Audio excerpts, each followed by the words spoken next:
संकट मोचन सेवा संस्थान द्वारा आज एक धार्मिक अनुष्ठान का आयोजन ट्रांस जमुना आगरा में किया जा रहा है। मेरे साथ में इस समय उच्च शिक्षा मंत्री योगेंद्र उपाध्याय जी मौजूद हैं। सर, क्या कुछ कहना चाहेंगे इस कार्यक्रम के लिए, जो भव्यता और दिव्यता यहाँ पर दिखाई दे रही है और अंतर्राष्ट्रीय कथावाचक अनिरुद्धाचार्य महाराज जी भी यहाँ?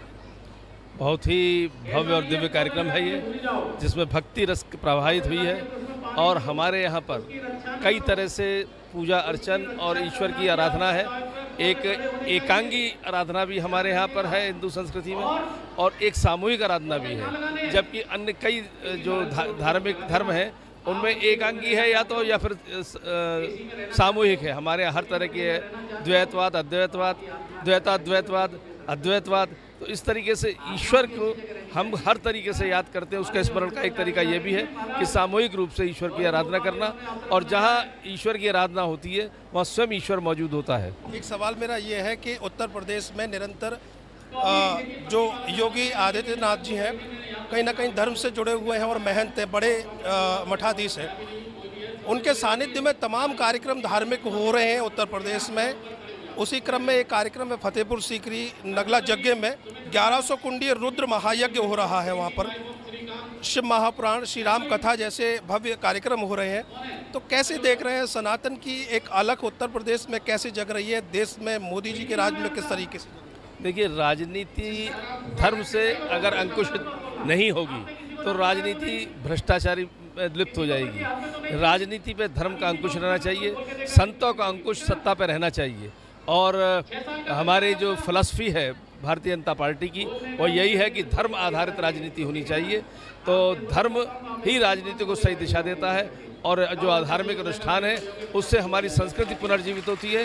हम फिर अपनी संस्कृति से जुड़ते हैं। पूरा प्रदेश अपनी संस्कृति से जुड़ रहा है, पूरा देश मोदी जी के नेतृत्व में अपनी संस्कृति से जुड़ रहा है। आखिरी सवाल और लूँगा सर, अंतर्राष्ट्रीय कथावाचक अनिरुद्धाचार्य जी महाराज कहीं ना कहीं सनातन के संरक्षण के लिए बहुत अच्छा कार्य कर रहे हैं, देश विदेशों में आपकी पहचान है। तो कथावाचकों की भूमिका को कैसे देखते हैं? कथावाचक हमारी संस्कृति को आने वाली संतति को सौंप के जाते हैं। एक स्मृति, श्रुति, ये सब हमारे यहाँ जो विचार को आगे बढ़ाने की वो है विधाएं हैं, उसमें यह भी एक कथावाचन भी है।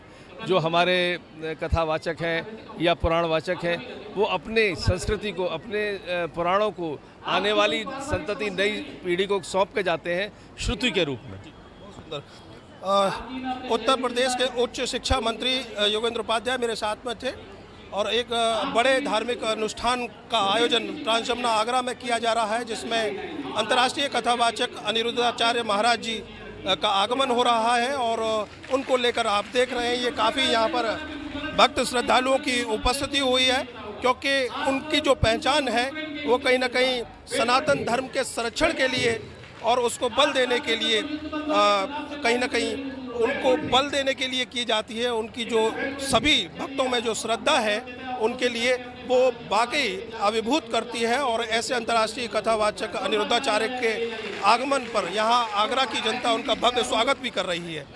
आगे भी नए विचारों के साथ फिर उपस्थित होंगे, तब तक मुझे दीजिए अनुमति। प्रणाम, जय श्री राम।